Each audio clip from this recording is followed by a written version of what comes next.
Hey there, Cosmetic Science Review family. How are you? And welcome back to another Beauty Beyond Skin Deep live session. Yes, I am your host, the one and only Miss Winnie O. And today I have an amazing guest. She is the feature writer of this week's blog post titled Re or slash Upcycling Your Plastic Packaging. And again, like I said, without further ado, I will bring her onto the stage. Yes, Miss Crista, come on through, family. How are you? Hi, I'm good. How are you? I am well. Thank you so much for making time today. You know how it is. I know it's man, life. It is what it is. But I Very just wanted busy. to take a moment and allow you to introduce yourself before we jump into the topic that is today's discussion, which is plastic packaging and the importance of being mindful about that in context of cosmetics and beyond. So go ahead, let the people know who you Hi. are. Hi, everyone. Well, I'm Krista. I'm a student at Bucknell University. I'm studying in chemical engineering and studio art, and currently I'm an intern for Winnie, and I'm working with her on cosmetic science review. And yeah, like she said before, this week is recycling and upcycling our plastic packaging because that is environment affecting our environment as well as ourselves. So yeah, we're going to talk about that today. I was Oh, being thank substitute. you. Oh, good. Absolutely, yes, right? Like, oh, first of all, I love when I meet people who get it, right? Because oftentimes we hear these conversations from oh, buy this makeup is good for this, buy this product is good for this. Oh, it has microbeads in it, it has hyaluronic acid in it, it has, all these fancy stuff in it. But people oftentimes actually don't know how to connect it back to, why Yeah. is it, first of all, why is this ingredient important? Um, how like what acute effects, right? Understanding the acute versus long-term health effects, because that's how I kind of got into this. With my background is in civil and environmental engineering side of things. Yay, but no. And that's how I got into it, which is the environmental side effects, right? Understanding how cosmetics and cosmetic ingredients, as well as cosmetics packaging, which is what we're discussing today, Mhm. like how the impacts really like propagate beyond just this single use item. So whether it's lipstick or mascara or your So lotion much. or serum cream or whatever it may be, right? Is so important for us as cosmetics consumers, because that's what we are. If you're buying a cosmetic, whether for yourself or somebody else, you are part of the consumer base. And it's important that we say what we want and say what we expect from manufacturers in context of, hey, if your packaging is not in alignment with how we believe we should be, taking care of the earth and taking care of our environment, right? Because environmental issues don't know boundaries. They don't know Yeah. these, imaginary boundaries that we tend to put on a map. That really, the earth doesn't really is like, listen, water will flow downhill no matter what you do, right? There's like there's so many like considerations to take into account like nowadays, and it's hard like thinking like first thing is like thinking about yourself and like what's good for you, but then like there is the bigger picture of we have to think about what else is it happening like after its life cycle. So like there's one thing with like the fashion industry and how people are saying that we have to start like recycling it or it has to last longer than it does. And clothes, I mean, they do last. I mean, you keep clothes for how long? And like even the ones you don't want to get rid of, you'll hold on to. Oh But my God. I literally still have, oh, is that an echo? Is that echo? I still have clothes probably from when I was a little girl, literally a little girl. Like, so they've probably been with me for over 2 decades, at Yeah, least. I mean, like I just started it was actually last summer, like over winter break, but I took like a bunch of old t-shirts and I was like, I'm not gonna wear these, but I started cutting them up so that I can make like a blanket out of it. So it's like I'm getting rid of the space, but like I'll still have the memory. But like Yeah. even so, like the comparison of like clothes to like makeup, like there's expiration dates on makeup. Like you're like usually it's like 12 months, like a year. So it's like it's gonna expire eventually and you're gonna have to do something with the packaging sooner rather than later instead of clothing. So it's like that's why we really have to look into packaging or like even if we are buying plastic packaging, what we do with it after. And so like bringing that in the article, we mentioned eco bricks, which Absolutely. yeah, that's really cool. So it's like people who take like liter soda bottles or anything like that, and they'll cut up plastic that they have. It's got to be dry and clean. And what you do, they like go into like all the depth on the website, but what essentially you do is like cut up your plastic and you stuff it into this soda bottle. And then what happens after that, once you have it like filled all the way, stuffed, they usually have you weigh it so you know like the quality of your eco brick.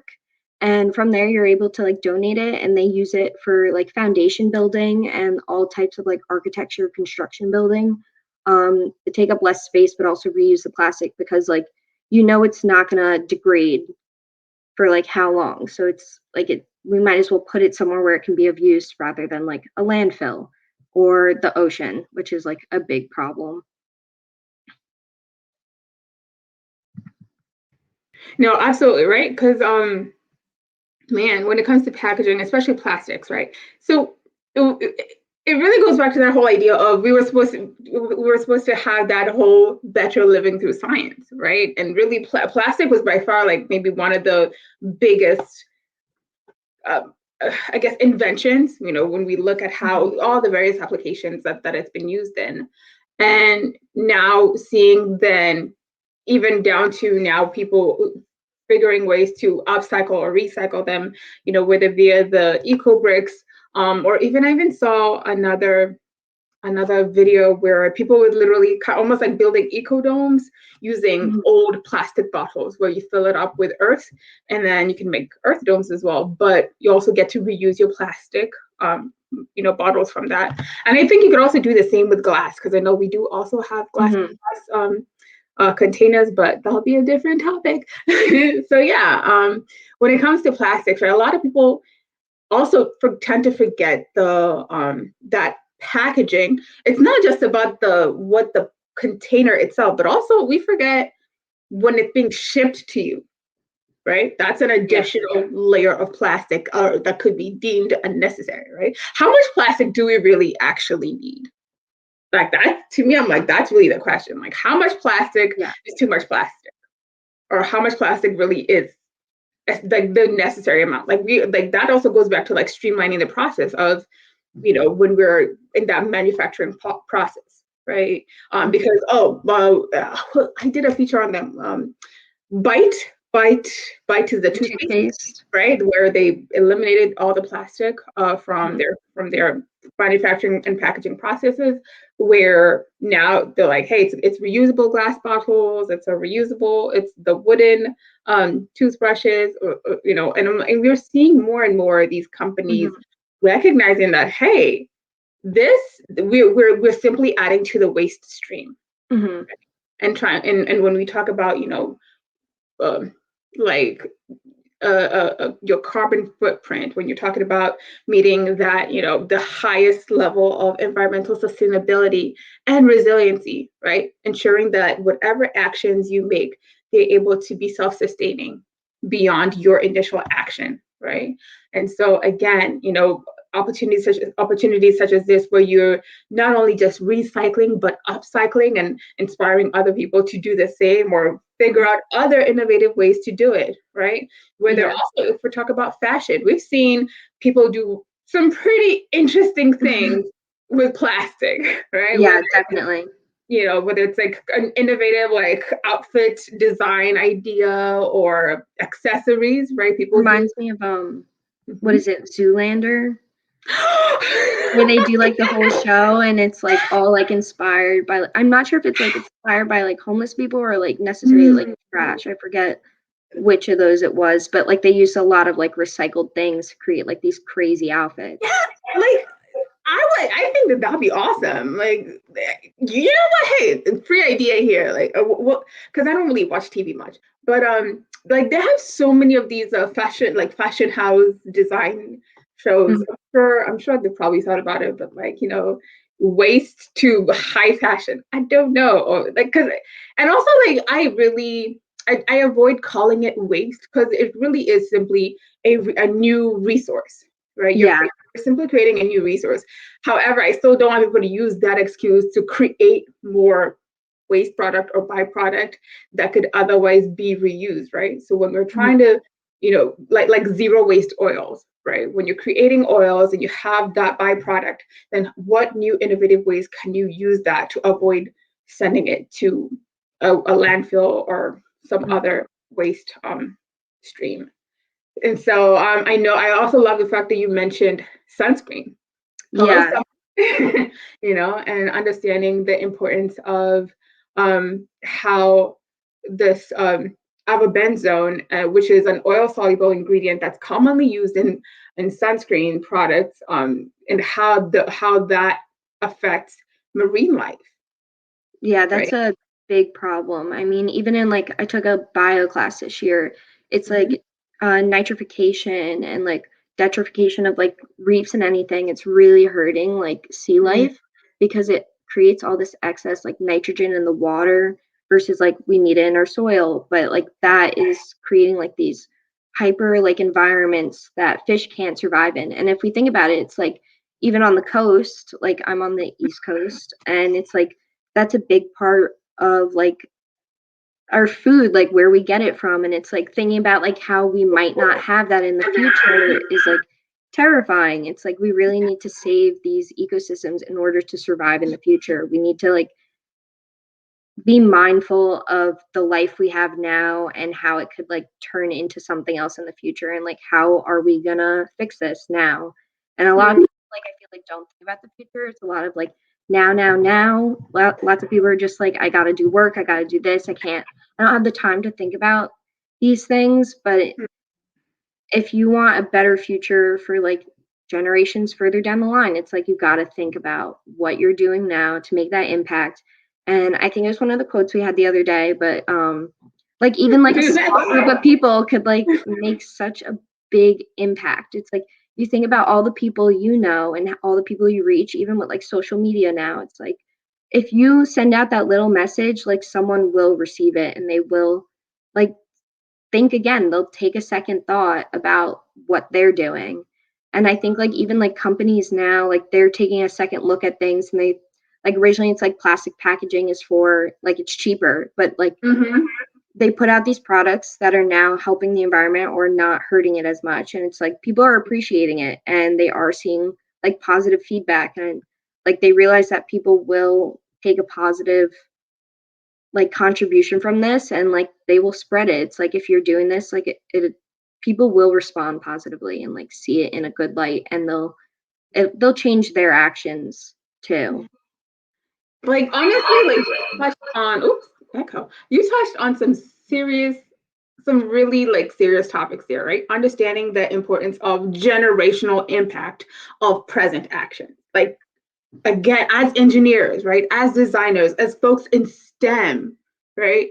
Like these are topics that in every design process, in every iteration of innovation, we have to be very mindful that what we do as decision makers, as designers, as planners, as maintenance folks, we absolutely have the power to impact generational like repercussions, right? The ripples of what we design today and the processes that we put out there today and the policies that we put out today really have these generational impacts. And what we hope to do is that we have positive impacts, not adverse impacts. So whether that is, our physical health and well-being, whether that is the health and well-being of the environment, that includes your air, your water, your land, because it's all interconnected, right? Especially when you're looking at the life cycle of water, right? It will go into your air and will come back to the ground, affect your groundwater, because where does your food come from typically?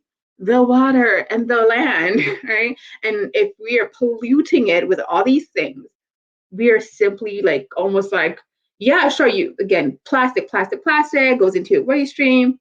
We drink water, BT dubs, right? So like where do we get our water? From the natural resources underground, right? And so we want to make sure that we're reducing and eliminating as much as we can from that waste stream, right? Because your water that we're getting from the ground, if it has bad stuff in it, you're going to get bad stuff into your food because that's how it gets into your food, into the foods that are grown, right? And then you eat your food, and you drink your water, and it gets back into your body. So It's funny. It's like you're either putting it on your body, which will still get absorbed through your skin because your skin is the biggest organ, right? And so making sure that whatever we put on our skin or whatever we are ingesting into our body, making sure that we are mindful of how that could affect us. And I'm so glad that you caught on that. I'm glad that you continue to harp upon that because I really do love that you did drop that, little nugget of wisdom. Thank you, nod to summer, but also nod to healthy skin throughout summer. Sunscreen, make sure you wear your sunscreens out there. Please, please, please avoid skin cancer. We don't want that. And actually, we should be wearing sunscreen all year. FYI, because right, the rays are just as bad in winter, if not more, scientifically proven. And just like again, just being mindful of not only the product that we're using, but then what happens, right? What happens? Oh yeah, so I can just throw it in the trash into the dustbin, right? Because oftentimes we don't think about, okay, so then where does that go? If you look at all the cosmetics that we use, let's say in a given year, right? For those that expire within 6 months or a year, if literally, I was like, if you don't throw away your containers for a year, look at how much you would accumulate. And really, the question here then I think becomes, then how can manufacturers, how can producers make it easier? Because that's the thing, we need to make it easier for people to actually, want to recycle. How do we make it easier for people to to be able to hold on to those packaging, and maybe because I know when I was a kid we used to have like a return incentive, when I grew up back in Kenya, East Africa. It was if you buy soda, it was typically came in glass bottles back then, and so you buy it and then we would collect them, and at the end of the week they would send us kids to take it back to the kiosks and they would give us money for them, Yeah. or you get like discount on the next bottles you buy. And so I love that you mentioned, one of the companies actually does incentivize people to bring back the empty containers. Could you tell us a Yeah. bit more about that? That was Lush. So I think it was if you buy like 5 products of any kind that come in like their like specific container, if you bring them back to the store, you actually get like a free face mask, which I thought I've done that before and I brought in like they obviously have really nice face masks and usually their products are all natural, vegan free, no animal cruelties, and like it's a well-known brand and it's like usually at a mall, and I feel like that's like the one people most know about, and it's like it's easy to like hold on to 5. I mean, like they don't make it like a crazy amount, but it is a decent amount. So like it makes sense for companies to like incentivize people. I mean, like what you were talking about with the bottles, like our grocery store has like the plastic bottle returns too, where we like my mom would like get a giant bag of plastic bottles and just go one day and like send them all in and then you get the money back. And actually today, I don't know if it was like on Instagram or like TikTok or something. But it was someone saying in Europe they have like they add on I think 25 cents if you buy a plastic bottle, and then Yeah. if you go to return it, you get the 25 cents back. Yeah. Which I thought like it's like all these like clever ways to like incentivize people, which is like really nice of companies to do. And like even now in my town, like they stopped using plastic bags and it's like paper bags now. But if you get a plastic bag, like you have to pay extra money, or you just have the reusable bags. Like my mom has like the giant bag filled with a ton more reusable bags that we make sure to like put in the back of the car. And if we don't have them in the back of the car, we're carrying all the groceries. Like either way, but like just like doing that stuff is like really helping out, and like even thinking about it, it's like getting all those people, and like people complained at first because like it is more like a little more inconvenient, but it's like these are like easy things that you can change. Like bringing your own bags is like so easy. It's like not that difficult. You just put them in your cart and then you have them there, and it's easier to carry. It's like they're stronger, they work better. It's like why not? Like literally, why not? Because I know, like for me, growing up back in Kenya and stuff like that. So we have this they're called kikapus, the sisal little baskets and stuff like that. Mm-hmm. So again, like why create more trash really when you can live a more sustainable life, right? You get and it's almost like it's like this throwback nod. We're finally returning to an almost like an era where people really were more cognizant of the value of things, right? People were more cognizant of, oh, I want this thing to last. If a dress had a tear or something, we fixed it. If your hem went off, you could do something about it. And so, really, and it's almost like going back to building quality products, right? Because because you mentioned it, it was, oh, they use plastic because it's cheaper. So you're able to mass produce, and you're willing to continue adding to the waste stream. Whereas if you then incentivize to, hey, can you bring us back our plastics? Have nifty ways to encourage people to bring you back their empty plastics that you can reinsert back into your processing stream, right? So that you're actually eliminating the need for going back to that raw material or that process all over again, right? And it's all instead of like having this cradle to grave, you're going back to that cradle to cradle like process of understanding, well, how do we reinsert it back into the life stream, into the life cycle of plastic? And really, at the end of the day, there is a cost to processing raw material. Yeah. People forget, but people oftentimes don't think about. And again, this is why I just love talking about these things and having these conversations, because hopefully it gets us to think more holistically, as you said, right? Thinking beyond thinking beyond just the simple plastic, because I tend to use glass a lot. Because also I upcycle and recycle a lot of mason jars. Right? It's understanding that in so-called waste, there often is opportunity to be creative, right? If it's reusing it for a different purpose, make sure it's clean, first of all, but it's reusing it for a different purpose. But some people create art from it, right? But people create jewelry, as we talked about earlier, some people create clothes, right? There's innovative ways to incentivize or disincentivize the wastage of product. And so, yeah, I'm excited. Oh yeah, I also thank you for tagging the Kenyan as well, who did innovate the concept of actually reusing that local trash. Because again, like I have been doing this work for like years now, obviously, and it's like I'm just happy that finally people are beginning to do these sustainability initiatives locally, wherever they are, and especially when you look at developing nations, like people are taking these ideas that the developed world almost doesn't really prioritize anymore, right? And they're looking at them and saying, hey, if this is the kind of trash we have, how do we get it back? How do we clean up our environment while also meeting a need that is needed in the community, right? Bricks are needed. And also, right, by creating those eco bricks, you're educating the community. That's an education opportunity, but also it helps reduce the impact to the natural resources, which is stone. A lot of people still build with stone. Why? Because it is readily available. There's like that. It's like what's the equivalent here? What's the saying? It's like it's in plenty, like sand, I guess. Oh yeah. Yeah, so like most people will either build from like the traditional like mud and straw, whatever, or all that stuff, just good old stone.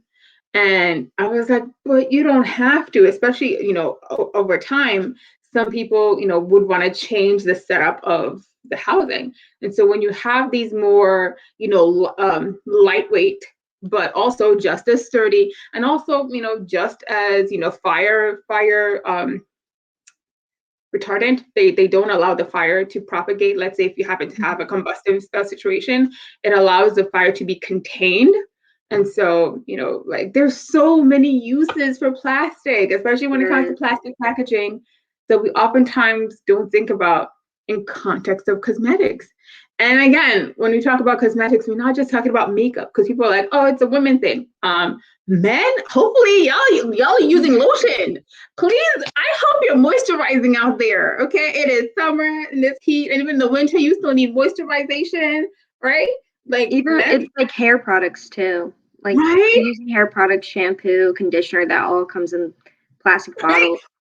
Toothpaste, toothpaste, right? I hope Yeah, people are they were brushing saying their that teeth out before. here, taking a shower. I don't know, gel, right? All these products that also oftentimes people don't think of as cosmetics, but they are, right? And it's like anything we're putting on our body or in our body, Absolutely, anything. absolutely. It's Yeah. it's like crazy. But I think like before like speaking like there's like this overall like realization, I think, especially in like younger generations of like all like the past like 100 years, like how much did we sacrifice because we thought this is a better life here, Mm. that it's like we're destroying everything. It's like, was it worth it to like get all these innovative new technologies if we're destroying like our habitats, our environments? Because like essentially in the end, like I've said before, it's gonna destroy like our future. Like it's really about like fixing it now, and like if we have to go backwards to go forwards, why not? Oh, that's a word. That's a word right there. If we have to go backwards to go, come on, family. Oh, Krista just took us to church right there in the middle of the day. Yes, yo, gems. We're gonna make reels out of this, by the way. Yes. Yeah. Sorry. Yeah, that is yes, that is so crazy because people oftentimes assume that progress, right, always has to be the next thing, like, oh, the next newer, brighter thing. When the reality is, in a way, yeah, it's that if it's not fixed, if it's not broken, why fix it? But you could still make it better without sacrificing the long-term generational health and wellness of nature, right? Because the reality is nature will always go back to balance. Nature is always seeking balance, right? Even because for me, I was even think about it in very simple chemical equations, right? From your right, right. When you're trying to balance like the left and right side, like It equals product, out. yeah, right. It's like whatever. Like if you have more on this side, move your most to the product side, and you come back into balance. And we're always trying to like do this seesaw thing with our chemicals because everything is chemistry. Yay, like it always. What we're always trying to do is like bring back balance to things to those equations, and so I am so glad like we had this moment. Like, oh, like my brain is just like firing in so many like windows right now. But yeah, man, this is awesome. So if you out there, if you enjoyed what we're talking about today, please go check out the blog. It's really quick. That's one good thing with cosmetic science review blogs. There will always be quick reads, less than 5 minutes. Trust me. And there's embedded links, so you can click through there. If there's something that you'd like to learn more about embedded links, come on through, right? You might learn something new. If anything, that's all we ask of you. Learn something new. Learn a different way of thinking. Be inspired, right? Take it to the next level if you can. That's all we ask for. So again, if you're picking up what we're putting down, come check us out as Cosmetic Science Review. That's at www.cosmeticsciencereview.com. Or you can also find us on the social medias. That's on Facebook, Instagram, YouTube. Anything else? Twitter, right? Twitter. Facebook, Instagram, YouTube, Twitter at Cosmetic Science Review. Just plug it in there. Can't miss it. Right? I'm even giving you how to spell it. You can't miss it. But yeah, so we'll be doing more of these Beauty Beyond Skin Deep live stream sessions. And if you have a topic that perhaps you want us to touch on and talk about, feel free to drop it in the comment. If you enjoyed this, thumbs up, share, let a friend know, because hey, they might also be inspired to do something about it. So we look forward to seeing you and hearing from you. And until next time, have a wonderful rest of your week, and we'll see you in the next blog post. Ciao, guys. Bye.